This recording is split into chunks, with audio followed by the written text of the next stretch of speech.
Hello everyone, my name is Jon I'm co-founder of Blue Sky Chartered Accountants, and this is Steven Robinson, lead client account manager. Today we're going to talk about transferring shares in an owner-managed business. What taxes should we consider when we're moving shares between different people? Yeah, so there's quite a few taxes you need to consider here. The main one is capital gains tax, and then there's also income tax and specifically the employment-related securities.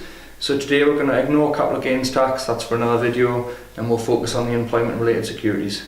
Employment-related securities sounds complex. What's that all about? Yeah, it is quite a complex issue. Generally what you've got to do is you've got to tax the value of the shares that you're receiving. So if you're getting some shares in a business, work out what the value of those shares is, and then that's taxed under pay as you earn. Let's talk about some specific circumstances of moving shares around. What happens between a wife, a husband or a civil partner?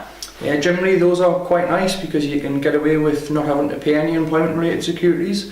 Generally you've got a transfer there which is for the purposes of a wife, husband or civil partner and not relating to the employment, so it's outside of the realms of ERS. Good, sounds pretty easy. What about other family members?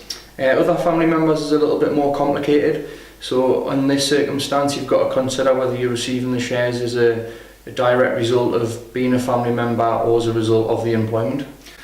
And the one we come across most, what about other related or unrelated parties? Yeah, that's a bit of a nasty one. So an unrelated party, generally you are going to have some tax to pay.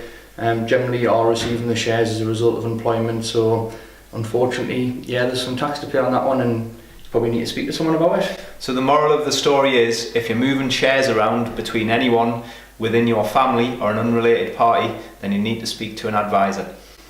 Yeah, come and speak to Blue Sky about that. www.bluesky.co.uk